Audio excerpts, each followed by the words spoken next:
සුබ දවසක් හැමෝටම. අ, ශ්‍රී ලංකාව විවෘත විශ්වවිද්‍යාලය ප්‍රාථමික අධ්‍යාපනය පිළිබඳ අධ්‍යාපනවේදී ගෞරව උපාධි පාඨමාලාවට ඔබට මේ වෙද්දී අයදුම්පත් යොමු කරන්න පුළුවන්. අද දවසේ තමයි ඔබට ඇත්තරම ශ්‍රී ලංකා විවෘත විශ්වවිද්‍යාලය හරහා මේ සඳහා අයදුම්පත් යොමු කිරීමට අවස්ථාවක් ලැබුණේ. ඉතින් ඔබට පුළුවන් මේ ප්‍රෝග්‍රෑම් එක සර්ච් කරලා බලන්න ප්‍රයිමරි එඩියුකේෂන් ඩිග්‍රී කියලා. සාමාන්‍යයෙන් Google එකේ සර්ච් කරාට පස්සේ උඩින්ම එනවා Bachelor of Education Honors in Primary Education කියලා. හරි. එතකොට අපි අද දවසේ සම්මන්ත්‍රණයේදී උත්සාහ කරන්නේ ඔබට මේ ප්‍රෝග්‍රෑම් එක පිළිබඳ යම් අවබෝධයක් ලබා දෙන්න. හරි. යම් විස්තරයක් අවබෝධයක් ලබා දෙන්න. එත් එක්කම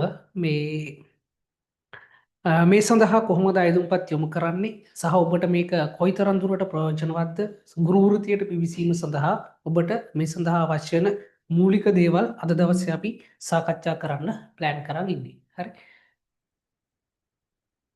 ඉතින් මම ඔබට මූලික වශයෙන්ම දැන් මේ සෙෂන් එක අපි කොටස් දෙකක් යටතේ අතරම කතා කරන්න බලාපොරොත්තු වෙන්නේ. එකක් තමයි මේකේ ඔබට සම්පූර්ණ විස්තරය අපි තව සර් කෙනෙක් ඔබට පැහැදිලි කරાવી.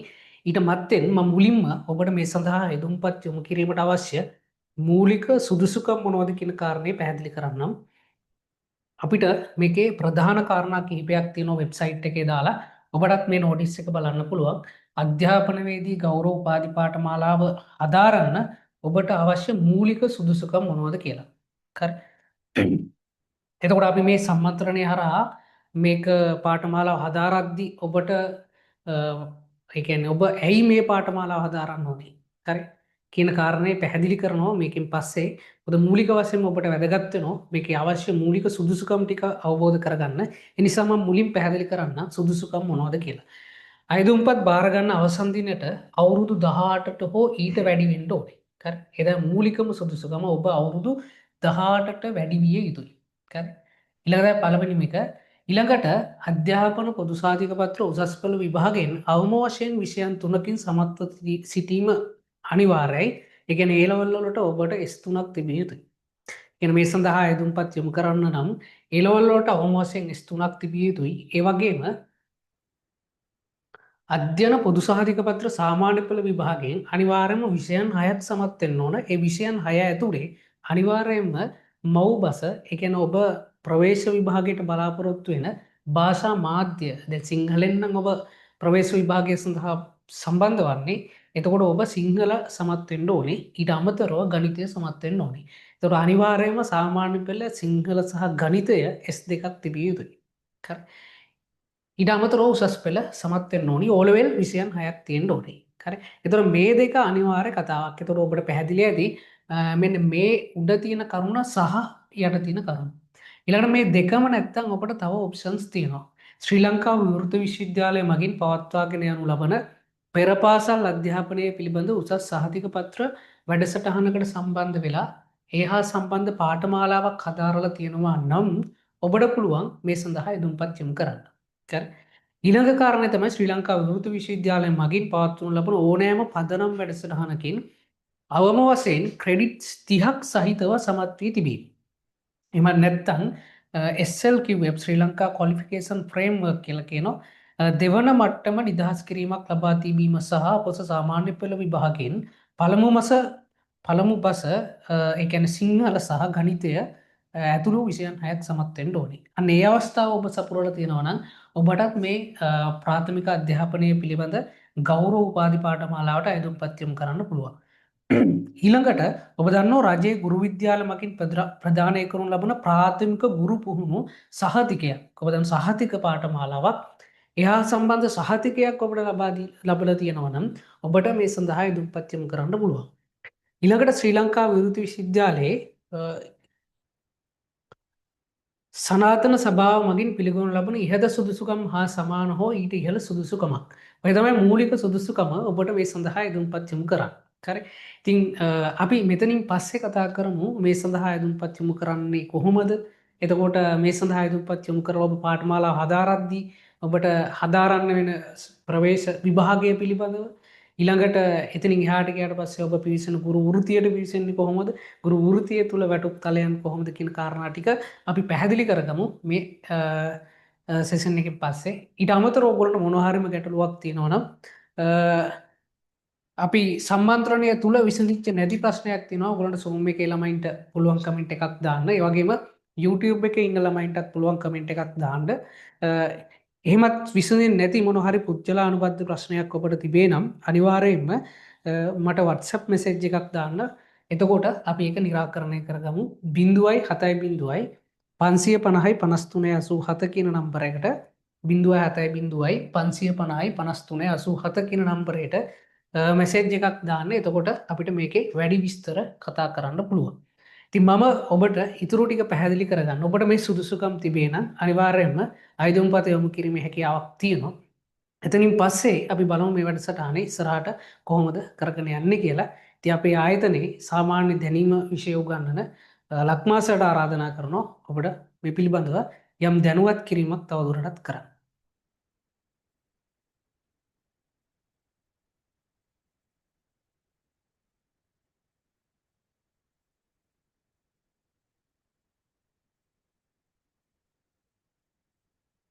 අයිබෝවන් සියලු දෙනාටම සුබ සන්ධ්‍යාවක් වේවා. අද අපි සූදානම් වෙන්නේ විවෘත විශ්වවිද්‍යාලයේ ප්‍රාථමික අධ්‍යාපනය පිළිබඳ අධ්‍යාපනවේදී ගෞරව උපාධිය සඳහා මූලික වශයෙන් ප්‍රවිෂ්ඨ වීමට බලාපොරොත්තු වෙන ඔබත් එක්ක මූලික කරුණු කිහිපයක් සාකච්ඡා කරන්න තමයි අපි බලාපොරොත්තු වෙන්නේ. ඉතින් එතෙන්දී තරංග සර් ඔයාලත් එක්ක සාකච්ඡා කරා කොහොමද අපේ වැඩසටහන ඉස්සරහට අපි පවත්වාගෙන යන්නේ කියන එක.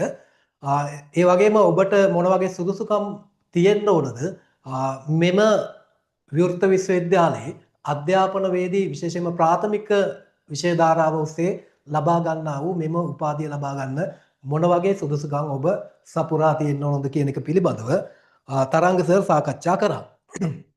ඉතින් එතෙන්දී විශේෂයෙන්ම අපි බලන්නේ මෙතෙන්දී මේ විවෘත විශ්වවිද්‍යාලය මෙම පාඨමාලාව සංවිධානය කරලා තියෙන මේ කියන්නේ මෙම උපාධි පාඨමාලාව සංවිධානය කරලා තියෙන්නේ කාටද කියලා බැලුවොත් අතනෝ මේක සංවිධානය කරලා තියෙන්නේ අපොස උසස් පෙළ විභාගයේදී රජයේ විශ්වවිද්‍යාලයක අභ්‍යන්තර පාඨමාලාවක් හදාරන්නට අපොහොසත් අය වෙනුවෙන් තමයි විවෘත විශ්වවිද්‍යාලය මෙම පාඨමාලාව මෙම උපාධි පාඨමාලාව ආරම්භ කරලා තියෙන්නේ. එතෙන්දිත් විශේෂයෙන්ම දැනටත් අධ්‍යාපන ශාස්ත්‍රයේ නියුතු අයට සහ ඒ වගේම අධ්‍යාපන ශාස්ත්‍රයට එහෙම නැත්නම් ගුරු වෘත්තියට විශේෂයෙන්ම ප්‍රාථමික විෂය ධාරාවන් ඔස්සේ ගුරු වෘත්තිය සඳහා එකතු වීමට අපේක්ෂා කරන ඔබ සඳහා තමයි විවෘත විශ්වවිද්‍යාලය මෙම උපාධි පාඨමාලාව සකස් කරලා තියෙන්නේ. ඉතින් ඒක නිසා මේ පිළිබඳව වැඩි අල්මක් තියන අයට හොඳ අවස්ථාවක් තියෙනවා මේ පාඨමාලාවත් එක්ක එකතු වෙන්නට. ඊට පස්සේ ගැටලු සමහරලාට තියෙන්න පුළුවන් මෙහෙම. දැන් ලංකාවේ විශ්වවිද්‍යාලයක් කියලා කිව්වට පස්සේ දැන් විවිධාකාර විශ්වවිද්‍යාල තියෙනවානේ. එතෙන්දී මේ විශ්වවිද්‍යාලයට තියෙන පිළිගැනීම කොහොම වේද මේකේ ප්‍රමිතිය මොන වගේද කියන එක ප්‍රශ්නයක් වෙන්න පුළුවන් ඔයාලට. ඉතින් එතෙන්දී අතරම කිසිම බයක් ඇති කරගන්න අවශ්‍ය වෙන්නේ නැහැ. මොකද හේතුව මේ විශ්වවිද්‍යාලය ශ්‍රී ලංකා විශ්වවිද්‍යාල ප්‍රතිපාදන කොමිෂන් සභාවේ පිළිගන්නා විශ්වවිද්‍යාල රජයේ විශ්වවිද්‍යාල 17න් එකක් විදියට අපිට හඳුන්වන්න පුළුවන්.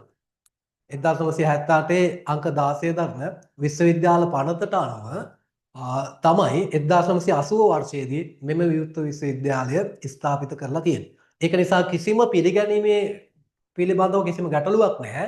රාජ්‍ය විශ්වවිද්‍යාලයකින් ලබා ගන්නා උපාධියම තමයි ඔබට විවෘත විශ්වවිද්‍යාලය තුලිනුත් ලබා ගන්න පුළුවන්. මේ උපාධියේ වටිනාකම පිළිබඳව ගැටලුවක් මතුවෙන්නේ නැහැ. මොකද ඒක ලබාගත් විශ්වවිද්‍යාලය පේරාදෙණිය විශ්වවිද්‍යාලයද, කොළඹ විශ්වවිද්‍යාලයද, කැලණිය විශ්වවිද්‍යාලයද, එහෙම නැත්නම් විවෘත විශ්වවිද්‍යාලයද කියන එකේ ප්‍රශ්නයක් නැහැ. මේ හැම එකටම සමාන වටිනාකමක් තියෙනවා. ඒක නිසා වටිනාකම පිළිබඳව කෙනෙකුට ප්‍රශ්නයක් තියෙනවා නම් මම හිතන්නේ ඒක ගැටලුවක් වෙන්නේ නැහැ. එහෙම ගැටලුවක් කරගන්න එපා. මේකේ වටිනාකමේ අඩුපාඩුවක් අපිට දකින්න ලැබෙන්නේ නැහැ. ඊට පස්සේ මේ විශ්වවිද්‍යාලයේ විශේෂත්වයක් තියෙනවා. ඒ විශේෂත්වය තමයි අපිට දැන් විවිධ අනිකුත් විශ්වවිද්‍යාලවල නම් පූර්ණකාලීනව පාඨමාලා සමග සම්බන්ධ වෙන්න ඕනේ. හැබැයි මෙතනදී බොහෝ දුරට මේ උපාධි පාඨමාලාව සංවිධානය කරන්නේ සති අන්ත නිවාඩු දිනවලදී සතියාන්ත දිනවල තමයි විශේෂයෙන්ම සංවිධානය කරන්නේ. ඒකට හේතුව තමයි වෙනත් වෘත්තියක යෙදෙන ගමන් වෙනත් කටයුතු කරන ගමන් ඔබට උපාධියක් ලබා ගැනීමට හැකි ආකාරයට තමයි දුරස්ථ ක්‍රම මගින් අධ්‍යයන පහසුකම් සපයලා විවෘත විශ්වවිද්‍යාලය මෙම උපාධි පාඨමාලාව සම්පූර්ණ කිරීමට බලාපොරොත්තු වෙන්නේ. ඒක නිසා ඔබට යම්කිසි රැකියාවක් කරනවා නම් එම රැකියාව කරන ගමන් මෙම විවෘත විශ්වවිද්‍යාල පාඨමාලාව හැදෑරීමේ අවකාශය තියෙනවා. ඒක නිසා ඒක ගැටලුවක් වෙන්නේ නැහැ. යම් අවස්ථාවන් වලදී විශේෂ වැඩසටහන් වලදී සම්බන්ධ වෙන්න පුළුවන් සිදුවේවි. නමුත් අපිට ලොකු නිදහසකින් යුක්තව ස්වයං පාලනයකින් යුක්තව අපිට මේ කටයුත්ත කරගෙන යාමට හැකිවන ආකාරයට තමයි මේ විශ්වවිද්‍යාලය ස්ථාපිත කරලා තියෙන්නේ. ඉතින් ඒකත් එක්ක දැන් අපිට විවිධ අධ්‍යයන මධ්‍යස්ථාන සහ ප්‍රාදේශීය මධ්‍යස්ථාන විශාල ප්‍රමාණයක් අපිට ලබා දීලා තියෙනවා. ලංකාව පුරාම මේ පාඨමාලාවත් සමග ඔබට එකතු වෙන්න. ඒ කියන්නේ විවිධ අවශ්‍යතාවයන් සඳහා ඔබට සම්බන්ධතාවය ඇති කරගන්න ප්‍රාදේශීය මධ්‍යස්ථාන 9ක් ඒ වගේම අධ්‍යයන මධ්‍යස්ථාන එහෙම නැත්නම් මේ ඉගෙනුම් මධ්‍යස්ථාන මට හිතෙන්නේ 20කට ආසන්න ප්‍රමාණයක් දිවන පුරාම ඇති කරලා තියෙනවා. ඒක නිසා ඒක ඉතාමත් විශේෂ වෙනවා. ඔබට එතකොට පහසුවෙන් ඔබේ ප්‍රදේශයේම අපිට මේ කටයුත්තත් එක්ක සම්බන්ධ වෙන්න පුළුවන්. විශේෂයෙන්ම විවෘත විශ්වවිද්‍යාලයේ ප්‍රධාන මධ්‍යස්ථානයේ තියෙන නාවල ඊට පස්සේ කොළඹ මහනුවර යාපනය අනුරාධපුරය මඩකලපුව කුරුණෑගල බදුල්ල රත්නපුර මාතර ඔය කියන නගර ආශ්‍රිතව ප්‍රාදේශීය මධ්‍යස්ථාන 9ක් ඇති කරලා තියෙනවා. ඒ වගේම මෙම පාඨමාලාව සඳහා ඉගෙනුම් මධ්‍යස්ථාන විදියට අම්බලන්තොට අම්පාර බණ්ඩාරවෙල ගාල්ල ගම්පහ හැටන් කළුතර කෑගල්ල කිලිනොච්චිය මාතලේ මොනරාගල නාත්තන්දිය පොළොන්නරුව වවුනියාව ත්‍රිකුණාමලය මන්නාරම මුලතිව් වැනි ප්‍රදේශවලත් ඉගෙනුම් මධ්‍යස්ථාන පවත්වාගෙන යනවා. ඒක නිසා දිවයින පුරා ඉන්න ඔබට දිස්ත්‍රික්ක සෑම දිස්ත්‍රික්කයක්ම පාහේ ආවරණය වෙන විදිහට මෙම ප්‍රාදේශීය මධ්‍යස්ථාන සහ ඉගෙනුම් මධ්‍යස්ථාන සංවිධානය කරලා තියෙනවා. ඒක නිසා ඔබට ඉතාමත් පහසුවෙන් ඒ ආයතනත් එක්ක සම්බන්ධ වෙන්න පුළුවන්කම තියෙනවා. ඊට පස්සේ අපි දැනගන්න ඕන තවත් දෙයක් තියෙනවා. මේ පාඨමාලාවේදී විශේෂයෙන්ම මේ ඇයි අපි මේ වගේ පාඨමාලාවක් සඳහා ඉදිරිපත් වෙන්නේ? දැන් ඔබ බලාපොරොත්තු වෙනවා ඇති යම් හේතු සාධක මත මේ පාඨමාලාව තෝරා ගන්න ඔබ බලාපොරොත්තු වෙනවා ඇති.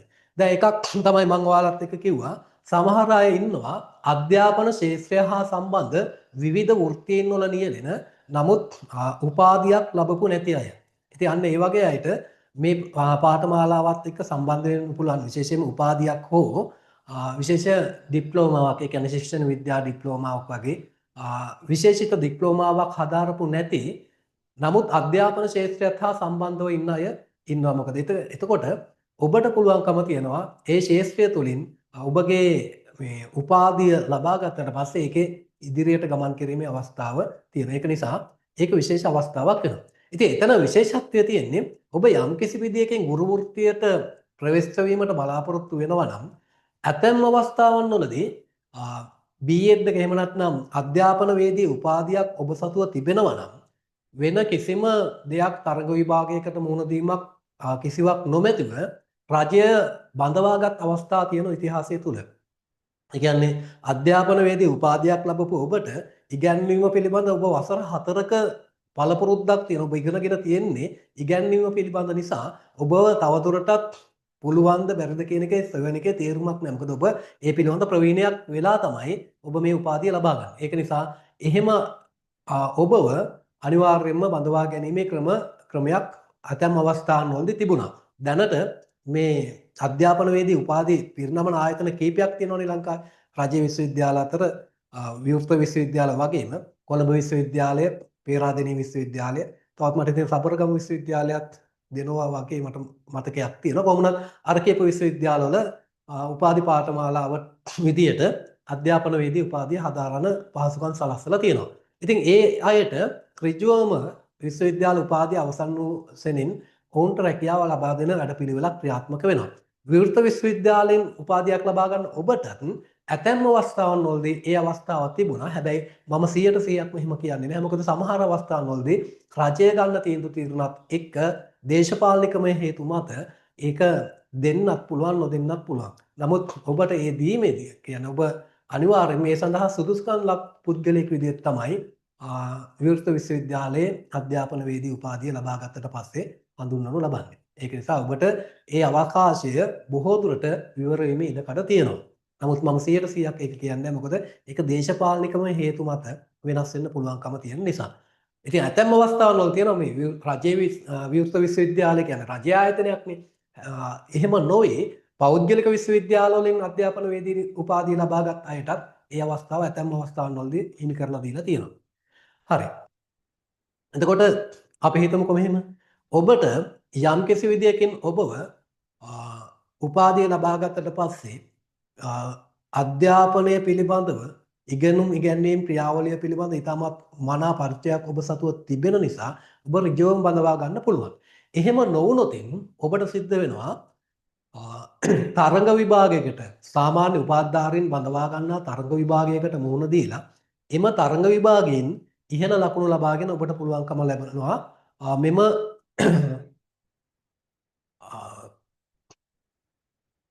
තරඟ විභාගයෙන් ඉහළ ලකුණු ලබාගෙන ඔබට පුළුවන්කම ලැබෙනවා ගුරු වෘත්තියට ප්‍රවිෂ්ඨ වෙන්න.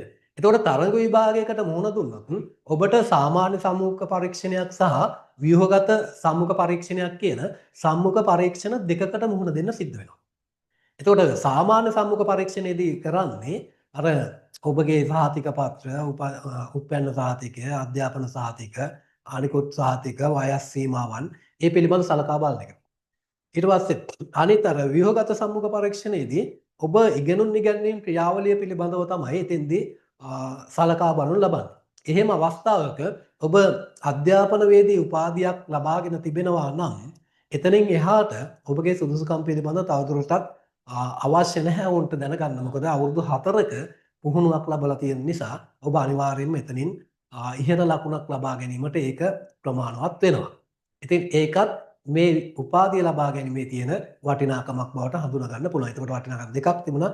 එකක් තමයි බොහෝ දුරට ඍජු බඳවා ගැනීම විදියට ඔබව බඳවා ගැනීමේ අවකාශය තියෙනවා. එහෙම නැත්නම් තරඟ විභාගයකට මුහුණ දෙන්න සිදු වුවහොත් ඔබට එහිදී සම්මුඛ පරීක්ෂණයෙන් වැඩි වාසියක් අත්කර ගැනීමේ හැකියාවක් තියෙනවා. එතකොට ඔන්න ඔය කියන කරුණු දෙකම අපිට ගන්න පුළුවන් වටිනාකම් විදියට. ඊට පස්සේ තවත් දෙයක් තමයි දැන් ගුරු සේවයට බඳවා ගන්නකොට ගුරු සේවයට බඳවා ගන්නේ ප්‍රධාන ශ්‍රේණි කීපයකට.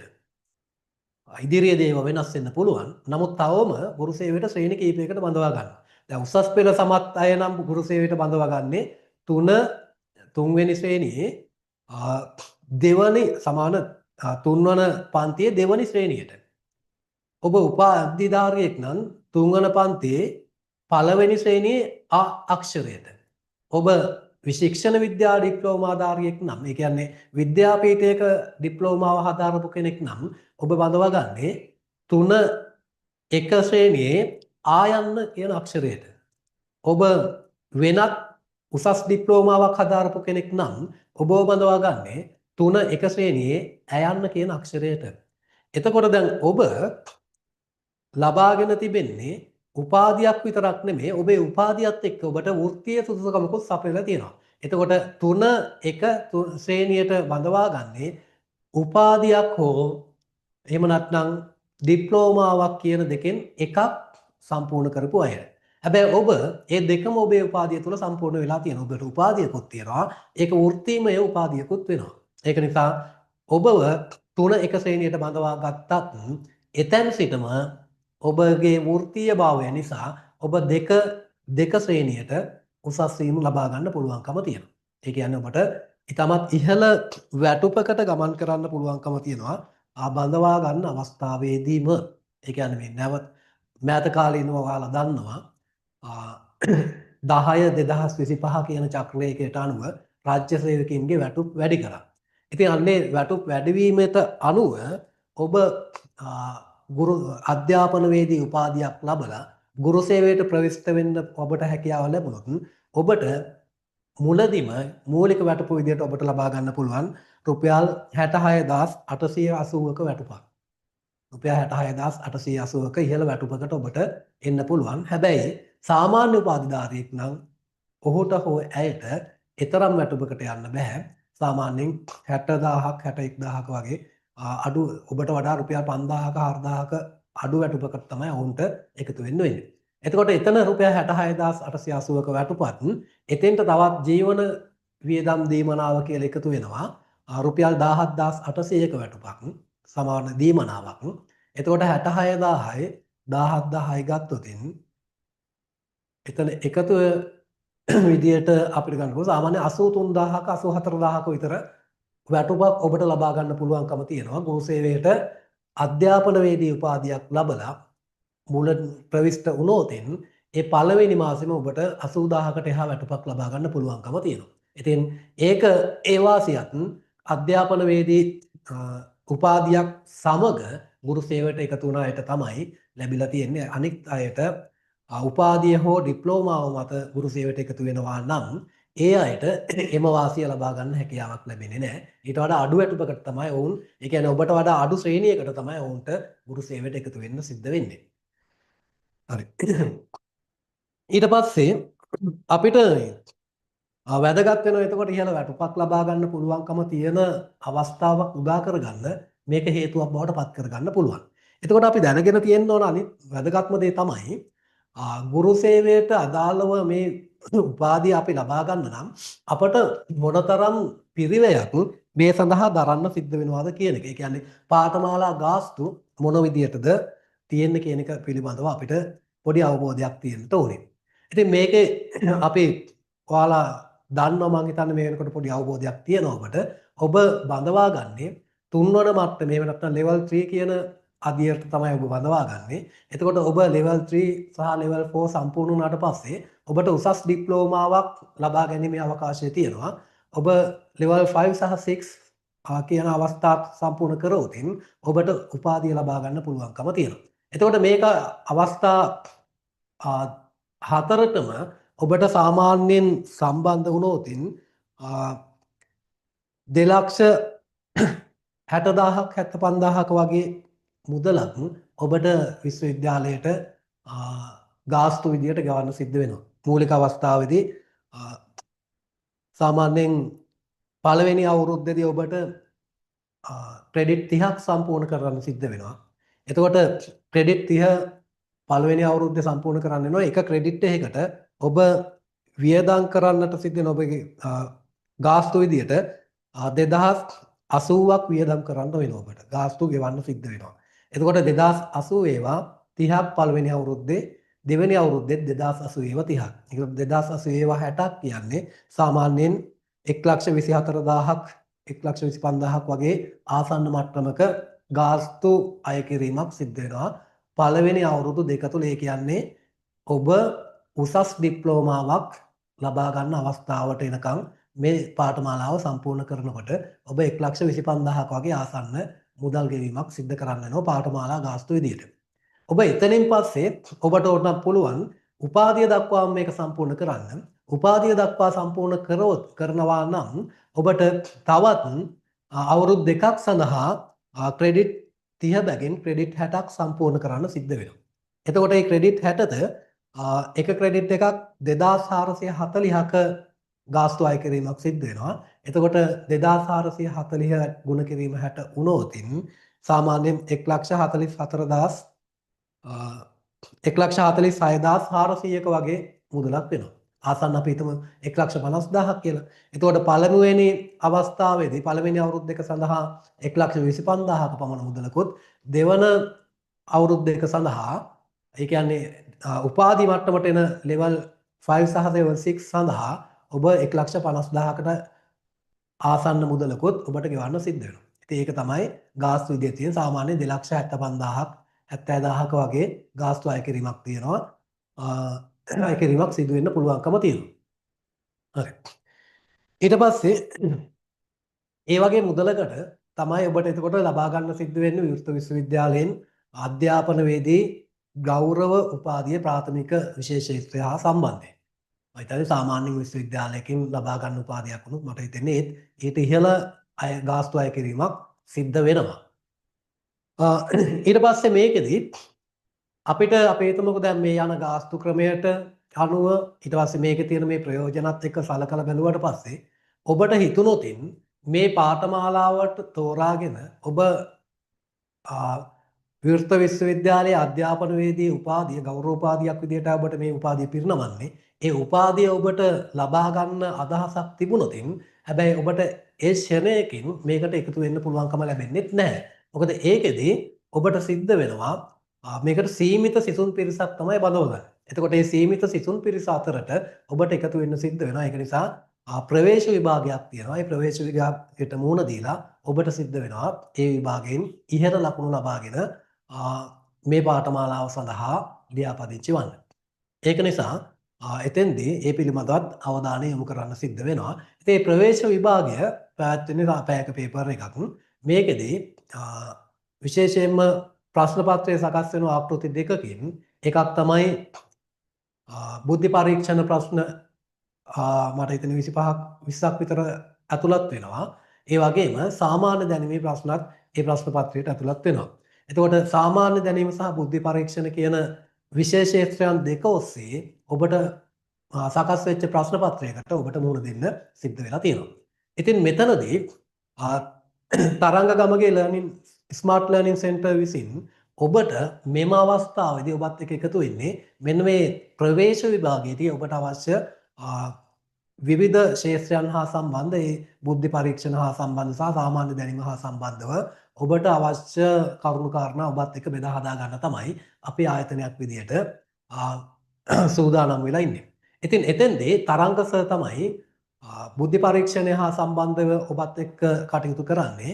මම සාමාන්‍ය දැනීම විෂය විදියට ඔබත් එක්ක කටයුතු කරනවා. ඉතින් එතනදී අපි සාමාන්‍ය දැනීමේදී අවධානය යොමු කරනවා විශේෂයෙන්ම වෘත්තික භාවය පිළිබඳව ඒ කියන්නේ අධ්‍යාපනික සාමාන්‍ය දැනීම පිළිබඳව විශේෂයෙන් අවධානය යොමු කරනවා. මොකද අධ්‍යාපන ඉතිහාසය පිළිබඳව ඊට පස්සේ සිදුවෙච්ච ප්‍රතිසංස්කරණයන් පිළිබඳව ඊට පස්සේ අධ්‍යාපනය හා සම්බන්ධ විශේෂිත පුද්ගලයන් පිළිබඳව විවිධ අරපණත් පිළිබඳව ඒවා විශේෂයෙන්ම අපි අධ්‍යයනය කරලා තියෙන්නට ඕනේ. ඒ වගේ දේවල් ආශ්‍රිතව තමයි ඔබ ප්‍රශ්න කිරීමට ලක් කරන්න පුළුවන් වෙන්නේ. ඊට පස්සේ ඒ වගේම ලංකාවේ කාලීන වශයෙන් වැදගත් වන විවිධ සිදුවීම් තියෙනවා. පෞගේ කාලේ සිදුවෙච්ච දිට්වා සුලිකුණාටුව ලංකාවේ ඉතිහාසය ඉතාමත්ම විශේෂිත ඒ වගේම මේ කාලීන වශයෙන් ඉතාමත්ම වැදගත් වෙන ආර්ථික සමාජීය සංස්කෘතික සියල්ලටම බලපෑම් ඇති කරපු සුලිකුණාටුවක් බවට පත් වුණා. ඉතින් ඒ වගේ සුලිකුණාටු පිළිබඳව ඒ වගේම ආදේශපාලනික තත්ත්වයන් පිළිබඳව රටේ ගන්නා වැදගත් තීන්දුව තීරණයන් පිළිබඳව රට ලබාගත් විවිධ ජයග්‍රහණයන් පිළිබඳව අපි දැනුවත් වෙලා සිටින්නට ඕනේ. ඒ වගේම ආර්ථික සංස්කෘතික දේශපාලනික ආදී විවිධ ක්ෂේත්‍රයන් ඔස්සේ අපිව ප්‍රශ්න කරන්න හැකියාව තියෙනවා. ඒක නිසා ඒ පිළිබඳව ඔබත් එක්ක දැනුම බෙදා හදාගෙන ඔබ ඒ විභාගයට සූදානම් කිරීමට අවශ්‍ය සාමාන්‍ය දැනීම් වලින් සන්නද්ධ කිරීම තමයි අපේ සාමාන්‍ය දැනීම ප්‍රශ්න පත්‍රයේදී අපි සිදු කරනු ලබන්නේ. ඉතින් ඒ සඳහා ඔබත් එක්ක එකතු වෙන්නේ මම. එහෙමනම් මූලික වශයෙන් අපේ මම හිතනවා ඒ ටික තමයි අපිට ඔයාලත් එක්ක කතා කරන්න අවශ්‍යතාවය තිබුණේ. මම නැවත තරංග සර්ට අවස්ථාව ලබා දෙනවා. ඔයාලත් එක්ක පොඩ්ඩක් විෂය පිළිබඳව මම හිතන්නේ තරංග සර් කතා කරේ නැහැ. බුද්ධි පරීක්ෂණ විෂය පිළිබඳව සහ ඉදිරියේදී කොහොමද ඒ සංවිධානය කරන්න කියන එක පිළිබඳව ඔබත් එක්ක සාකච්ඡා කරන්නට තවත් කෙටි වෙලාවකට මම තරංග සර්ට අවස්ථාව ලබා දෙමින් මම නිහඬ වෙනවා. එහෙමනම් බොහොම ස්තුතියි ඔබ සියලු දෙනාටම. සුබ රාත්‍රියක් කියලා ප්‍රාර්ථනා කරමින් මම සමගන්නවා. මම තරංග සර්ට අවස්ථාව ලබා දෙමි.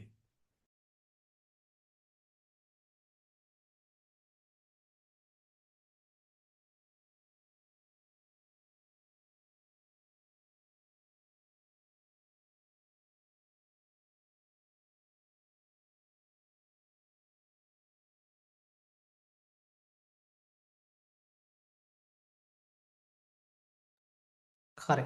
මම හිතන්නේ ඔබට බොහෝ කරුණු පැහැදිලි වෙන්නේ නැති කියලා හිතනවා. මොන හරි ඔබට මේ විසඳුම් නැති මොන හරි ඔබේ ප්‍රශ්නයක් තියෙනවා නම් මේ කමෙන්ට් එකක් දාන්න. YouTube එකේ බලාගෙන ඉන්න ළමයිනුත් කමෙන්ට් එකක් දාන්න මොන හරි ගැටලුවක් තියෙනවා නම් අපි සාකච්ඡා කරමු. හරි. එතකොට මම ඔබට පැහැදිලි කරන්නම් මේක මේ ලොකුම අර්බුදය තමයි ඇත්තටම මේ තරඟකාරී විභාගයක් නිසා මේ අපි ඉල්ලන හැමෝටම මේ ඩිග්‍රී එක ගන්න බෑ. ඇත්තටම ප්‍රාථමික අධ්‍යාපනය පිළිබඳ උපාධිය ගන්න බෑ හැමෝටම. ඒකටත් තරඟයක් තියෙනවා. මොකද හේතුව ඔබ හිතන්න දැන් ප්‍රාථමික අධ්‍යාපනය පිළිබඳ උපාධියක් අපි ගත්තම එක පැත්තකින් හරි එක පැත්තකින් අපිට ඩිග්‍රී එකක් තියෙනවා. ඒකත් අපි ඇත්තටම කියනවා අපි මිනිස්සෙක් විදියට ඒක අපේ සමහරලාට කෙනෙක්ගේ හීනයක් උපාධියක් ගන්න එක. රාජ්‍ය විශ්වවිද්‍යාලයකට යන්න අවස්ථාවක් තිබුණ නැත්තම් ඇතර මේ ලෙවල් කරලා අපිට ඒ අවස්ථාවම ගෑරුණු නම් මෙන්න උපාධියක් සම්පූර්ණ කරගන්න අවස්ථාව. තොර ඒ උපාධිය සම්පූර්ණ කරගත්තට පස්සේ ඔබට ගුරු වෘත්තියට යන්න පුළුවන්. ඒ වගේම ඔබ හිතන්න දැන් ඔබ විශේෂයෙන්ම ප්‍රාථමික අංශයේ පිළිබඳව ඔබ උපාධියක් ගත්තොත් ගොඩක් පෞද්ගලික ආයතන තියෙනවා. අතන පෞද්ගලික ආයතනයක ඔබට රැකියාව කරන්න පුළුවන්. ඒ වගේම විශේෂයෙන්ම ඔය මිඩල් ඊස්ට් කන්ට්‍රීස් වල ගොඩක් වෙලාවට ප්‍රාථමික අධ්‍යාපනය පිළිබඳව ඩිග්‍රීස් තියෙන කට්ටියට ලොකු chance එකක් තියෙනවා. ඒ වගේ ලොකු opportunities ටිකක් තියෙනවා අතර මේ ඩිග්‍රී ප්‍රෝග්‍රෑම් එක කරා. ඒ නිසා මම හිතනවා මේක මේ ටිකක් විශාල වශයෙන්ම ඒ කියන්නේ අතරම LLB එක හැරුණාට පස්සේ Open University එකේ තියෙන මේ ප්‍රාථමික අධ්‍යාපනය පිළිබඳව තියෙන මේ ඩිග්‍රී එක තමයි ඊළඟට තරඟකාරීම විභාගය. ඒ නිසා මේකට සැලකිය යුතු ප්‍රමාණයක් ලියනවා. එතකොට මේ හා සම්බන්ධව ලැබෙන ප්‍රවේශ විභාගයට ඔබ සාර්ථකව මුහුණ දෙන්න ඕන. ඒක ඇතරම එක ලේසි වැඩක් නෙමෙයි. නමුත් සාපේක්ෂව ගවර්න්මන්ට් එක්සෑම්ස් එක්ක බැලුවම ඒක එච්චර ලොකු විභාගයකුත් නෙමෙයි. එක ප්‍රශ්න පත්‍රයක් හම්බෙන්නේ. මම හිතනවා ඔයගොල්ලන්ට මේ අපේ අපිත් එක්ක සම්බන්ධ වීම ඇත්තටම ලොකු ඔපචුනිටි එකක්. මොකද හේතුව අපි ගොඩක් වෙලාවට ගවර්න්මන්ට් එක්සෑම්ස් වලට ක්ලාසස් කරන්නේ. ඉතින් ඇත්තටම මේ ප්‍රයිමරි එඩියුකේෂන් එකේ අපිට මේ පේපර් එකට ඔයගොල්ලෝ රෙඩි කරලා දෙන එක මම හිතනවා මේ එච්චර ලොකු අභියෝගයක් වෙන එකක් නැහැ. මොකද හේතුව අපි සම්බන්ධව මේ කාලයක් තිස්සේ රාජ්‍ය සේවා තරඟ විභාග සඳහා ළමයි පුරු කරලා යවන නිසා. ඉතින් මම මේක ඔබත් එක්ක සාකච්ඡා කරන මේ IQ ප්‍රශ්න පත්‍රය කියන්නේ IQ ටික කොහොමද ගොඩ දාගන්නේ අතරම IQ ටික කරගන්නේ කොහොමද කියලා. මොකද හේතුව ප්‍රශ්න 40කින් ප්‍රශ්න අපි හිතමු 25ක් ආව කියලා. ඒ ප්‍රශ්න 25 ගන්න අපිට මේ මාස කිහිපය ඇතුලේ මහන්සි වෙන්න වෙනවා. ඒතර ඒක ලේසි වැඩක් නෙමෙයි. ඉතින් එහෙමනම් ඉතින් අපිට මේකට ඒ කියන්නේ මේක මහන්සි වෙන්නේ නැතුව කරගන්න පුළුවන් වැඩක් නෙමෙයි. හරි. දැන් අපි යම් මුදලක් ලබා දෙන බව ඔබට පැහැදිලි. ඒ කියන්නේ මේ ඔබ දන්නවා විවෘත විශ්වවිද්‍යාලය මගින් රජයෙන් 3න් 2ක් ගෙවන ඔයගොල්ලෝගේ මේ ඩිග්‍රී එකට ඉතුරු ටික තමයි ඔබ ගෙවන්න ඕන සෙමෙස්ටර් වයිස්.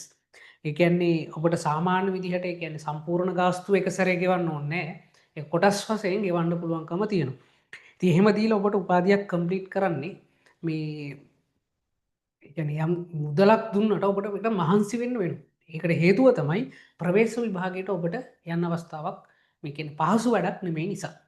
රයිට් ඊළඟට මේකේ මේ IQ පාර්ට් එකේදී ඇත්තටම තියෙන ලොකුම අභියෝගය තමයි අභියෝග දෙකක් තියෙනවා. එකක් තමයි අපි හිතමු IQ ප්‍රශ්නයක එක අභියෝගයක් තමයි ඔයගොල්ලෝ IQ ප්‍රශ්න පත්‍රයේ ප්‍රශ්න නිවැරදිව හදන්න ඕන. නේ? ඒකයි පළවෙනිම අභියෝගය.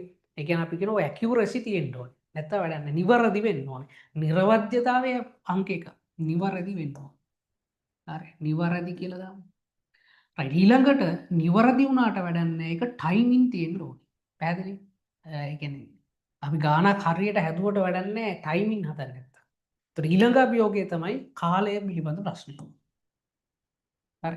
එතකොට දැන් ඔයගොල්ලෝ IQ ක්ලාස් එකේ කියන්නේ IQ සඳහා මුහුණ දෙද්දී ඔයගොල්ලන්ට තියෙන ප්‍රධාන අභියෝගය තමයි හරියට ගණන් හදන්න ඉගෙන ගන්න. හරි. පළවෙනි කාරණේ. ඊළඟට කාලය පිළිබඳව සැලකිලිමත් වෙන්න ඕනේ. හැබැයි සමහර ළමයි තියෙන මම දන්නවා අනවබෝධය නිසා ඉස්සෙල්ලා ප්‍රැක්ටිස් කරන්න මේක කාලය ඒ කියන්නේ මේක පිළිබඳ අවබෝධයක් නැති නිසා.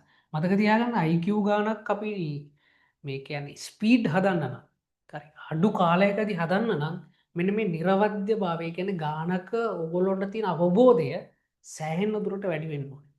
කියන අවබෝධය වැඩි වෙන්න කාලය අඩු කරගන්න පුළුවන්. පැහැදිලි?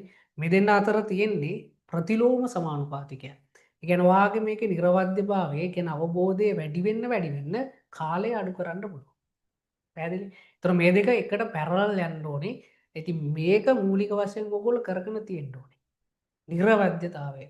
ඊට පස්සේ තමයි කාලය ප්‍රැක්ටිස් කරන්න ඕනේ. ටයිම් ප්‍රැක්ටිස් කරන්න ඕනේ. හරි මේ අතරතුරේ ඔයගොල්ලෝ මොන හරිම ගැටලුවක් තියෙනවා මෙසේජ් එකක් දාන්න මේ අපි සාකච්ඡා කරමු.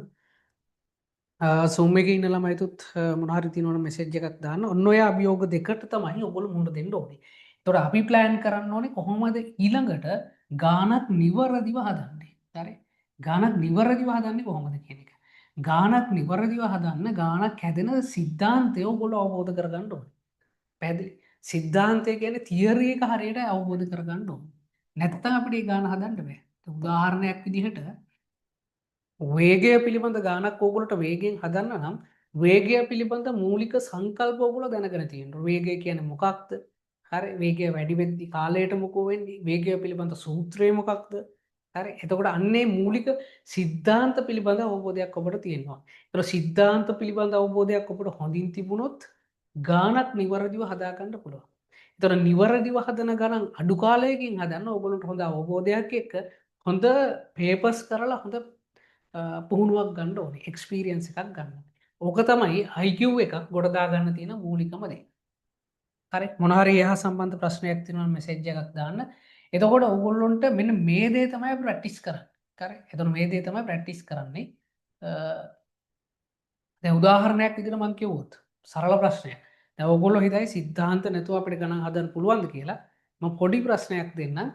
2025 අපි හිතමු නිකන් ප්‍රශ්නය 2025 කැලන්ඩරයට සමානම කැලන්ඩරයක්. දැන් ඔබ දන්නවා 2025 අවුරුද්දට යම් කිසි කැලන්ඩරයක් තියෙනවා ජනවාරි මාසයේ පෙබරවාරි ජනවාරි මාසෙට දවස් 31යි ජනවාරි මාසේ පටන් ගන්න මේ දවසේ. එතකොට අන්න ඒ විදිහට මේ කැලන්ඩරේම ලැබෙන කැලන්ඩරයක් තියෙන්නේ මොන අවුරුද්දේද? පුළුවන් නම් කමෙන්ට් එකක් දාන්න බලන්න. දැන් 2025 අවුරුද්දට සමානම කැලන්ඩරයක් ඔබට ලැබෙන්නේ මොන අවුරුද්දේද? එතකොට මේක ඇවිල්ලා IQ ප්‍රශ්නයක් කියලා හිතන්න. මේක IQ ප්‍රශ්නයක්. ඒතර මේකට පිළිතුර කොහොමද ගන්නෙ? පුළුවන් නම් කමෙන්ට් එකක් දාන්න. දැන් අහන් ඉන්න අය මම ඔක පැහැදිලි කරලා දෙන්නම්. අද දවසේ ඇත්තටම මේ ගණන් හදන්න යන්නේ නැහැ. මොනතරම් ඔයගොල්ලෝ ඉන්න channel එකේ මේ YouTube channel එකේ මම මොනතරම් ගණන් හදපු ඇති. නමුත් දැන් මම මේ පැහැදිලි කරන්නේ අපි අභියෝග්‍යතාවයේ ප්‍රශ්න පත්‍රයට කොහොමද මේ හරියට මේකට සූදානම් වෙන්න කියන කාරණය පැහැදිලි කරන්නේ. හරි දැන් ඔන්න ප්‍රශ්නේ 2025 අවුරුද්දට සමාන අවුරුද්දක් ලැබෙන්නේ. يعني 2025 අවුරුද්දට සමාන කැලෙන්ඩර් එකක් තියෙන්නේ මොන අවුරුද්දද? කමෙන්ට් එකක් දාන්න.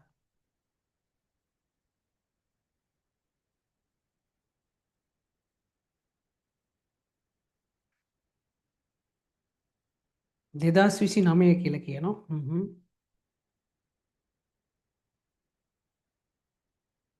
2031.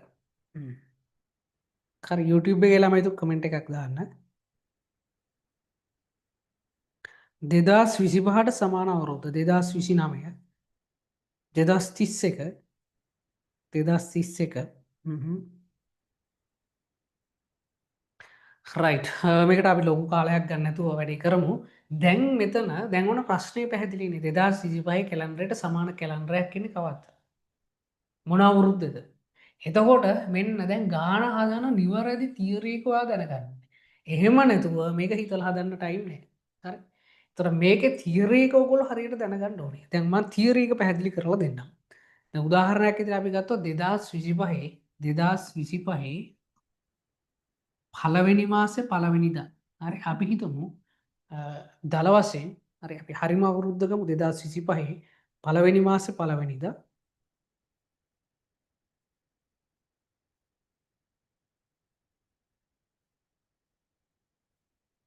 බදාද දවසක්. හරි බදාද දවසක්. දැන් 2025 පළවෙනි මාසේ ජනවාරි මාසේ පළවෙනිද පටන් ගන්නෙ ජනවාරි මාසේ පළවෙනිද පටන් ගන්නෙ බදාදගේ. ඒ විදිහට තමයි ඉස්සරහට මෙයන්නේ. එතකොට අපි හොයාගන්න ඕනේ බදාදයින් පළවෙනිද පටන් ගන්න අවුරුද්ද. ඔබ දන්නවා 2025 පළවෙනි මාසේ පළවෙනිද නම් තියරි එකක් තියෙනවා 2025 26 පළවෙනි මාසේ පළවෙනිද ඇවිල්ලා බ්‍රහස්පතින්දා. හේතුව වෙයි. හේතුව දැන් මම මේක පාඩමක් විදිහට කියලා දෙනවා. නමුත් මම මේ උත්සාහ කරන්නේ ඔබට මේ තියරි එකක් නැතුව ගණනක් හදන්න බෑ කියලා. ඒතකොට දැන් ඔන්න ඔබට මම කියලා දුන්නා අවුරුද්දකට දවස් 365ක් තියෙනවා. ඒ 365 සතිවලට වෙන් කරාට පස්සේ සති 52යි එක දවසක් ඉතිරි වෙනවා. අන්නේ දවස ඉතුරු වෙන නිසා තමයි බදාදෑ ඉඳලා ඊළඟ අවුරුද්දේ පළවෙනිදට යද්දී ඒක බ්‍රහස්පතින්ද බවට පත් වෙන්නේ. හරි. එහෙනම් ඔන්න තියරි එක. මොකද තියරි එක අවුරුද්දකට දවස් 365ක් තියෙන එක සතිවලට වෙන් කරගෙන ගියාට පස්සේ එක දවසක් ඉතිරි වෙනවා. ඒ දවස ඉතුරු වෙන නිසා බදාදායින් පස්සේ ඊළඟ අවුරුද්දේ පළවෙනිද බ්‍රහස්පතින්ද වෙනවා. හරි. ඇයි එහෙම වෙන්නේ කියලාත් අපි පාඩමක් විදිහට ඉගෙන ගමු. ඒක සාමාන්‍ය පැය දෙකක වගේ ලෙසන් එකක්. නමුත් මම මේ උත්සාහ කරන්නේ ඔයගොල්ලන්ට මේ තියරි එකක් නැතුව ගානක් හදන්න බෑ කියලා. ඊළඟට 2027 පළවෙනි මාසේ පළවෙනිදා දැන් ඔබට කියන්න පුළුවන් සිකුරාදා. ඊළඟට 2028 පළවෙනි මාසේ පළවෙනිදා සෙනසුරාදා. හරි. 2029 පළවෙනි මාසේ පළවෙනිදා ඉරිදා නෙවෙයි. ඒකට අන්න තියරි එකක් තියෙන්න ඕනේ. ඇයි දන්නවද 2028 කියන්නේ 4න් බෙදෙන අවුරුද්දක්. මේක අධික අවුරුද්දක්. පැහැදිලි? මේක අධික අවුරුද්දක්. අධික අවුරුද්දකදී දවස් 366ක් තියෙනවා අවුරුද්දකට. හරි. ඒතර ඒක සතිවලට වෙන් කරාට පස්සේ දවස් දෙකක් ඉතිරි වෙනවා. එතකොට මේ අධික අවුරුද්දේ වැඩි වෙන දවස 2028 පෙබරවාරි මාසේ 29 කියලා එන්නේ. එතකොට මේ 29 පෙබරවාරි මාසේ 29 මෙතෙන්ට එකතු වෙලා නැහැ ඇත්තටම. එතකොට මේ පෙබරවාරි මාසේ 29 කියන දවස වැඩි වෙච්ච දවස එකතු වෙන්නේ මෙන්න මේ 2029 අවුරුද්දට. ඒ නිසා මෙතනින් පස්සේ සෙනසුරාදායින් පස්සේ ඉරිද නෙමෙයි ලියන්නේ සඳුදා. සඳුදා ලියන්නේ. හරි දැන් කලබල වෙන්න එපා මේක කොහොමද ආවේ කියලා පැහැදිලිව කියලා දෙන්නම් ක්ලාස් එකේදී. නමුත් දැන් මම මේ කියන්න උත්සාහ කරන්නේ ඔබට පැහැදිලි තියරි එකක් නැතුව ගණන් හදන්න බෑ. ඊළඟට 2030 බලන්න. 2030 පළවෙනි මාසේ පළවෙනිදා අඟහරුවාදා 2031 පළවෙනි මාසේ පළවෙනිදා බදාදා. හරි මේ බලන්න 2031 ඔබ කිව්වා හරි 2031 හරියටම ජනවාරි මාසේ පළවෙනිදා බදාදා දවසක්. 2025ත් ජනවාරි මාසේ පළවෙනිදා බදාදා දවසක්. ඔගොල්ලෝ අරන් බලන්න 2025 කැලෙන්ඩර් එකයි 2031 කැලෙන්ඩර් එකයි හරියටම සර්වසම කැලෙන්ඩර් දෙකක්. මොකද හේතුව 2025 ජනවාරි පළවෙනිදා පටන් ගන්නේ බදාදකින්. එතකොට අනිත් ඔක්කොම එක වගේ. 2031 ජනවාරි පළවෙනිදා පටන් ගන්නෙත් බදාදකින් අනිත් ඔක්කොම එක වගේ. පැහැදිලි? අන දැන් ඔයා මේකේ තියරි එක දන්නවා. තියරි එක දැනගත්තට පස්සේ ඔයගොල්ලන්ට ස්පීඩ් ගානක් හදන්න පුළුවන්. හරි. ඔය තමයි IQ ප්‍රශ්න පත්‍රයක මූලික වශයෙන් ඔබ මුහුණ දෙන අභියෝග දෙක. ඒතර ඔය අභියෝග දෙකට ඔබ සූදානම් වෙන්න ඕනේ. කියන මේ ප්‍රවේශ විභාගයෙන් ඔබ සාර්ථක ප්‍රතිඵලයක් ගන්න නම් අනිවාර්යයෙන්ම මේ සඳහා සූදානම් වෙන්න ඕනේ. හරි. ඊළඟට මේ දෙකටම මේ අපි ප්ලෑන් එකක් තියෙනවා මම පැහැදිලි කරන්නම්. මොකද හේතුව අපි ගොඩක් කලාවට මේ අධ්‍යාපන පරිපාලන රාජ්‍ය පරිපාලන විදුහල්පති දැන් මේ දවස්වලත් විදුහල්පති සේවා තරඟ විභාගයේ ක්ලාස් එකක් අපි කරමින් යනවා. ඉතින් ඔයගොල්ලන්ට අපේ වෙබ්සයිට් එක චෙක් කරලා බලන්න පුළුවන් මේ ඉතින් ඒ තරඟ විභාග වලට අපි ටිකක් ඇඩ්වාන්ස් මට්ටමේ විභාග. ඉතින් ඒ නිසා ඒවට අපි ඒ පේපර් වලට ප්ලෑන් කරන විදියම තමයි ඔයගොල්ලන්ගේ පේපර් එකට ප්ලෑන් කරලා දෙන්නේ. සම මේක ස්ටඩි ප්ලෑන් එකක් ඔයගොල්ලන්ට පෙන්නනවා. අපි කරන වැඩපිළිවෙල පිළිබඳව මෙන්න මේ ස්ටඩි ප්ලෑන් එක. ඒ කියන්නේ මේ IQ පාර්ට් එක විතරක් GK පාර්ට් එක අපිට වෙනම කතා කරන්න පුළුවන්. සාමාන්‍යයෙන් අපිට පැහැදිලි ඇති. හරි. මේ තමයි IQ පාර්ට් එක කරගන්න තියෙන මේ ප්‍රධානම දේ සිද්ධාන්ත ආවරණය අපි වෙනම කරන්න ඕනේ. තියරිස් ටික වෙනම කරන්න ඕනේ. ඒ කියන්නේ සමහර පාඩම් ඇතරම විභාගෙ තියෙන්නේ නැති වෙන්න පුළුවන්. දැන් උදාහරණයක් විදිහට අපි හිතමු සංඛ්‍යා රටා පාඩම කියලා. සංඛ්‍යා රටා පාඩම ඔබට විභාගයේ ප්‍රශ්න පත්‍රය එන්නේ නැති වෙන්න පුළුවන්. හැබැයි අපි ඒකකයක් විදිහට ඉගෙන ගන්න ඕනේ. ඒකට හේතුව තමයි එතකොට හදිස්සියෙන් આવත් අපිට ඒ ගානට රෙඩි වෙන්න පුළුවන්. අනිත් එක මේක ඉගෙන ගනිද්දී ඔබට ලැබෙන එක්ස්පීරියන්සස් ටිකක් තියෙනවා. හරි. සුළු කිරීම පවා ඒ කියන්නේ ඔයගොල්ලෝ දැන් කාලයක් තිස්සේ මේ IQ සහ ගණිත සංකල්ප වලට මේ ඒ වගේ මිදිච්ච අය. හරි. මේවා මං හිතන්නේ කාලයක් ඒ කියන්නේ සමහරවිට අවුරුදු ගාණක් තිස්සේ ගාණක් හදපු ළමයෙක් නෑ. හරි. එහෙනම් අවුරුදු ගාණක් තිස්සේ ළමයි ගාණක් හදන්නේ නෑ. මොකද ඒ ලෙවල් වලින් හැරුණාම ඊට පස්සේ අපිට IQ ගාණක් තියා සාමාන්‍ය ගාණක් හදන්න chance එකක් එන්නේ නෑ අතරම. එතකොට අන්න ඒකට අවශ්‍ය මූලික පදනම අපිට මේ පාඩමෙන් දාගන්න පුළුවන්. ඒ වගේ පාඩම් සෙට් එකක් තියෙනවා අපි ආවරණය කරගන්න. රූප රටා, ප්‍රතිශත, අනුපාත, ශීඝ්‍රතාවය, දුර, කුලක සම්භාවිතාවේ තර්කණය තර්කන රාමු ගණක ධාතු කැට වාච්‍ය තර්කණය සංකරණ හසංයෝජන සාමාන්‍ය මෙ මෙතන එන්නඕන දින දර්ශන කියල පාඩම් වගේ පාඩන් සෙට් එකක් තින ඔය පාඩන්ටික ඔගොලට ඒකකින් ඒකගේ ආවරණය කරන්න ඕනේ ලකට ම අවරණය කරට පස්සේ ඔගොල මේ හරියට කම්පලිට් කරගත්තොත්තේම ටියව් එක කම්පලිට්න යස් කියලා යස් කියල දාලා එක කම්පලිට් කරගන්න ඕන කර ඊට පස්සේ ඔබ දන්න මේකින් අපි දෙන ඔන්ලයින් ටෙස්ට එක කර එක මවට පැදිලි කරන්න මේ ඊට අමතරව ඔන්ලයින් පේපර එකක් දෙන ඔගුලට පේපර් 10ක් කටිනිය කරලා තමයි එක්ෂෑමකට යවන්නේ තර පේපස් 10 කරට පස්සේ ඔන්ලයින් පේපස් 10 එතකට ඔගුල කම්පලිට් කරගත්ත මෙතන යස් කියලා දාගන්න ඕනේ හරි තොර අපි තිගරිස්ටික වෙනම කප්ලිට් කරන්න ඕනේ ඉළඟට ඒක ටයිමින් මනේජ්මන්ට් එක කරගන්න ඔන්ලයින් පේපස් කරන්න ඕනේ ඊළඟට තව විසිකල් පේපස් 10ක් කරනවා එකන මේමයි මේ ප්‍රශ්නපත්‍ර 10 ඔගොල්ලොට ප්‍රින්ට් අව් කරගන්න දෙනවා හරි පින්ට් අව් කරන්න දීලා ඔගොල පැයක් කරගෙන තනියම කරලා ඒක මන් ඩිස්කස් කර හරි තොර මේ ඔන්ලයින් පේපස් කියල කියන්නේ ටයිමින් හදාගන්න තියෙන ප්‍රෝග්‍රෑම් එක මහිතන්නේ දැනට රාජ්‍ය සේවා තරංග විභාග කරන මේ ක්ලාසස් කරන ශේෂත්‍රයේ අපේ වෙබ්සයිට් එක විතර ඇතරම ඒ ෆැසිලිට එක තියෙන්නේ මගොලට පැහැදිලි කරන්න ඒ චුට්ටක් අප වෙබ්සයිට් එකට ගියාම ඔගොලට පුළුවන් සර්ච් කරන්න තරංග ගමගේ ඩොක්ටල්කේ කියලා තරංග ගමගේ ඩොක්ටල්කේ මේ තමයි අප වෙබ්සයිට් එක මේ වෙබ්සයිට් එක ඔගොලන් ම පැහැදිලි කරන්නම් තැන් උදාහරණයක් ඉදිරගත්තොත් අපි දැනට කරන ක්ලාස්ස එකක් තියනෝ ග්‍රාමණිලධාරී සේවා තරංග විභාගයට අදාළව තර මේකට ගයාට පස්සේ අපි මේකේ දැනට දීපු ඔන්ලයින් පේපස් ටිකතා මේ තිය හරි එතුර මේ ඔන්ලයින් පේපස් වල තියෙන විශේෂත්වය තමයි ඔගොල මෙතන ස්ටාර්ට් කරහම පේපර එක හරියටම පෑ කවුන්ටෙන් එතනි හට වාට ටයිමින් විනාඩියක්කත් දෙන්න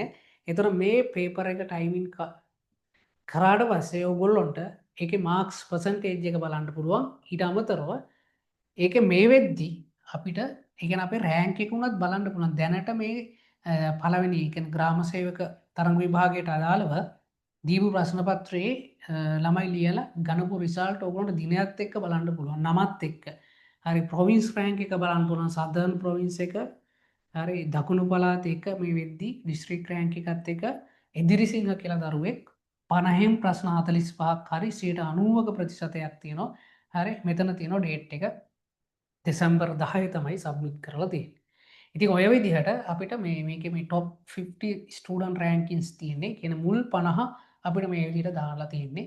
ඉතින් මේ හැම පේපර් එකක්ම මේ විදිහට දෙනවා. ඒතකොට ඕගොල්ලොන්ටත් මෙන්න මේ වගේ ඔන්ලයින් ප්‍රශ්න පත්‍ර 10ක් කරවලා යවන්නේ. ඒක කොහෙවත් නෑ ඇත්තටම. ඒ කියන්නේ ඒවා කිසිම වෙබ්සයිට් එකක නෑ. ඒ කියන්නේ ඔන්ලයින් පේපර්ස් කියලා කිව්වට මේක අර ඔටෝමේටඩ් රෑන්කින් සිස්ටම් එකක් යටතේ වෙන ඔන්ලයින් පේපර්ස් සෙට් එකක්. එතකොට අන්න ඒ ඔපචනිටිය ඔබට මේ ප්‍රෝග්‍රෑම් කරා අපිට ලබා දෙන්න පුළුවන් හරි ඉළඟට මේ සාමාන්‍ය දැනීමටත් එහෙමයි දැන් අපි මේ අයිකිව් එක දීලා තියෙන්නේ භාෂා හැකියාව ඔයගොල්ලන්ට නැහැ මේ ජෙනරල් නොලෙජ් පේපර් එක තොර ජෙනරල් නොලෙජ් පේපර් එක මේ වෙද්දී දීපු පේපර් එකක් නොවැම්බර් 6 සබ්මිට් කරලා තියෙන්නේ 50/46යි නාරන් ගම්මන කියලා හරි මෙතන ඔගොල්ලෝ මේ පේපර් එක කරත් ඔගොල්ලෝ රෑන්ක් එක අප්ඩේට් වෙලා උඩට එනවා හරි ඉතින් මේ සිස්ටම් එක කරාම ඔගොල්ලන්ට අර මම කිව්ව දෙවැනි අභියෝගය සාර්ථක කරගන්න පුළුවන් ඒ කියන්නේ ටයිම් එකේ ගැටලුව විසඳ ගන්න පුළුවන් මම හිතනවා ඕක තමයි අපිට කරන්න පුළුවන් ඒ කියන්නේ ටයිමින් මැනේජ්මන්ට් වලට කරන්න තියෙන හොඳම දේ එතකොට ඊළඟට වැදගත් දේ තමයි මම අර ඔබට කිව්වා වගේ මේකේ අපි ඒකකය සංඛ්‍යා රටා දුන්නම සංඛ්‍යා රටාවලින් අපි වෙනම ෆිසිකල් ටියුට් එකක් දෙන ඔයගොල්ලන්ට ගෙදරදී කරන්න ඒක සම්පූර්ණ කරන්න ඕනේ ඊළඟට ඔන්ලයින් ටෙස්ට් එකක් දෙනවා සංඛ්‍යා රටාවලට මේක පැහැදිලි කරන්න එතකොට පාඩමෙන් පාඩමටත් ඔන්ලයින් ටෙස්ට් එකක් දෙනවා හරි ඒක ඇත්තට මේක සෑහෙන වටිනවා මේ මේක ගත්තොත් ඒක දැනට දීලා තියෙනවා අපි විදුහල්පති සේවායකට මේ වෙද්දි මං හිතන්නේ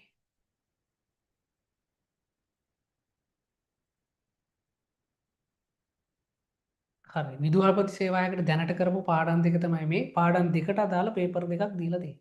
හරි දැන් මේ සංඛ්‍යා රටා පේපර් එක මේ වැඩි දවසක් නේ දවස් 3-4ක් වෙන්නේ නැති. හරි දෙසැම්බර් 19 19 අදත් සබ්මිට් කරලා තියෙනවා කෙනෙක්. හරි අද තමයි මේ තුෂාර කියන කෙනා කරලා තියෙන නුවරඑළිය සෙන්ට්‍රල් මධ්‍යම පළාතේ 30/28ක් හරි කියලා තියෙන සංඛ්‍යා රටා. පැහැදිලි. එතකොට මේ සංඛ්‍යා රටා මේකෙත් ඇති ටොප් 50 තමයි මේ තියෙන්නේ රෑන්කින් සෙට් එක.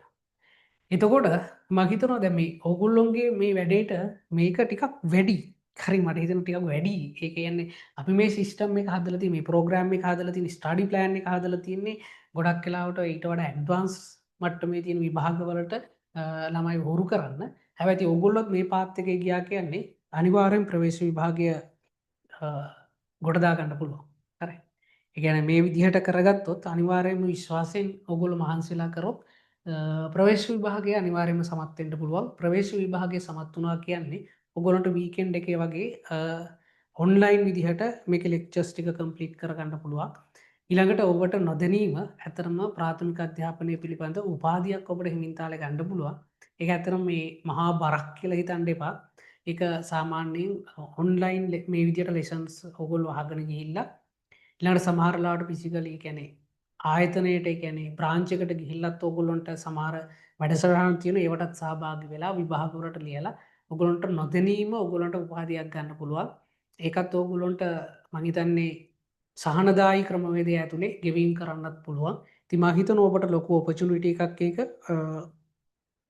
යරහ ඔබට උපාධයක් කම්පලිට් කරලා අර සාමාන්‍ය උපාධිධාරයකුට වඩාත් වැඩි සුදුසුකමක් තියාගෙන ගුරු සේවයට එක්වෙන්න පුළුවන් ඔබදන්න ගුරුවරෙක් කියල කියන්නේ හරියට දැල්වෙන පහනක් වගේ අමික කලු උද්දවසක මතක් කර ඇතරම දැල්වෙන පහනක් තිය දැල්වෙන පහනින් තවත් පහන් දහස් ගානක් දල්ලන්න පුළුවන් ඇත්තමදේ එක ගුරුවරයෙක් වුණහම ඒ ගුරුවරය නිසා තව ගොඩක් ළමයි හොඳ තැන්වලට යවන්න පුළුවන් තර ගුරුවරයක් කියන ඇතරම දැල්වෙන පහනක් ඒ දැල්වෙන පහනින් තවත් පහන් දහසක් පල් දැල්වන්න පුළුවන් චර තිය නිසා මේ ඉති ඔබ ගුරුවරයෙක් වෙන්න ගත්ත තීරණය පිළිබඳවත් එක පැත්තකින් සතුටුයි ශේෂම ගුරුවරයෙක් විදිහට ති ඔබට ඒ සීනයට යන්න අවශ්‍ය මඟ පෙන්වීම අපිට මේ විදිර කරන්න පුළුවන් ති අපිට මේක ප්‍රවේශ විභාගයට අවශ්‍ය මූලික අඩිතාලම අපි දාලා දෙන්න ඔබ මේ අපේ වටසැප් ගරුප් එක නැත්නම් මෙන මේ නම්බරයට මැසේජ් එකක් දාන්න අනිවාර්යෙන්ම ප්‍රයිමරඩිකේෂන් කියලා තොට අපි ගරුප් එකට ඇත් කරගන්න ඉළඟට එතර මේක පාඩමාලා ගාස්තුවත් ඔය කියන්නේ දැන් ඔකොල්ලෝ ප්‍රවේශ විභාගයට එකන මේ පාටමාලාවට ප්‍රාථමික අධ්‍යාපන පාඨමාලාවට අදාළව අයදුම් පතයොමු කරන්න ඕනි ප්‍රයිමරි එකන්නේ ඔපන් නිසිටක වෙබ්සයිට් එකට ගිල්ල අන්නේ අයදුම්පත යොමු කරන විදිහ ඒටුයිසට් මන් දැනටමත් කරලා රෙකෝඩින් එකක් ඔය චැනල එකට දාලා තියෙන්නේ අන්න ඒක ලිංක එක මං මේකින් පස්සේ ඔගුලොන් ගරුප් එකට දාන ලිංක එක එකට හේතුව තමයි මම දැන් මේ ස්ක්‍රීන් එක සයා කර ලෝගොල්ලොන්ට ඇපලිකේෂන් එක දාන හැටි කරන්න කිවොත් එක හැමෝටම කරන්න බෑ මොකද හේතුව ඔගොලොන් ඇතේ මේ ඩිවයිස් එක තියෙන තොට මේක පැත්තක තියන් තව ඩිවයිස් එකක් තියෙන් ඕනේ අපි අරක ෆිල් කර එනිසා මේ වෙද්දි රෙකෝඩ් කරපු වීඩිය එකක් තියනවා වීඩිය එක ගරුප් එකට දාන්න ඔබ ගරුප් එක නැත්තම් මේක මෙසේජ් එකක් දාන්න එතකට ගරුප් එකට ලින්ක එක දාන ලින්ක එක දැමට පස ඔගොලොන්ට පුළුවන් ඒ වීඩියෝ එක දිහා බලාගෙන අයිදුම් පත යොමු කර ඉරවස්සේ ක්ලාස් එකට සම්බන්ධ වෙන්න පුළුවන් ඒත් මේ විදියට නම්බර එකට මෙසේජ් එකක් දාන්න පාටමාලාවේ ගාස්තුව සහ ක්ලාස් එක කරන ටයිම් ටේබල් ටික ඔක්කොමටික අප්ඩේට් කරන්න ගරුප කර එනිසා ගොල්ල මේ නම්බරට මෙසේජ් එකක් දාන්න එතකොට ඉස්රාට අපිට තව ඩීටේල්ස් කතා කරන්න පුළුවන් හරි මොනහරි ප්‍රශ්න තියනවන කමෙන්ට් එකක් දාන්න නැත අපි අද දවස් ඉසරන එක මේ විදිහට අවසන් කරමු මොනහරි ඔබට පුද්ගලානු බද්ධ ප්‍රශ්නයක් තියනම් මෙසේජ් එකක් දාන්න අපි සාකච්ඡා කරමු එම නැත්තන් අපි මේ සෙෂන් එක මේ විදියට අවසන් කරමු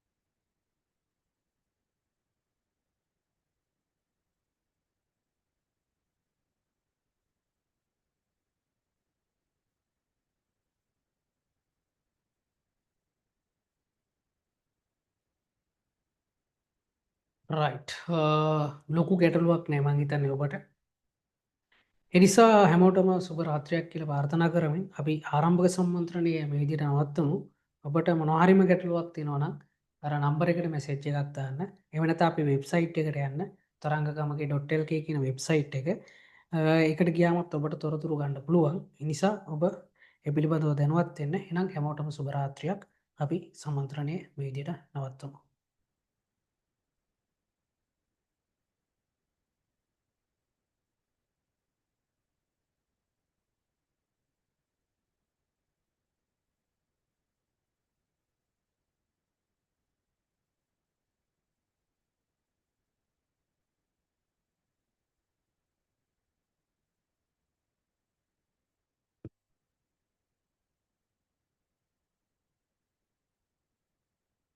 මේ ප්‍රශ්නයක් කාලා තියෙනවා මේ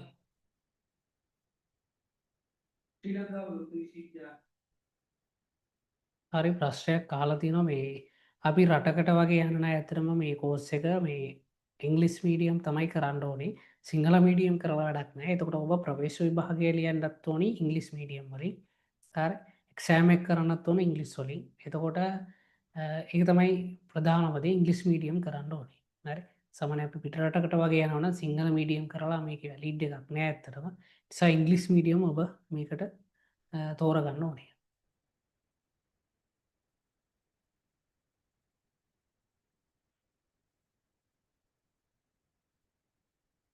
තවම නොහරේ වගේ ගැටලුවක් තිනොන මෙසේජ ඇත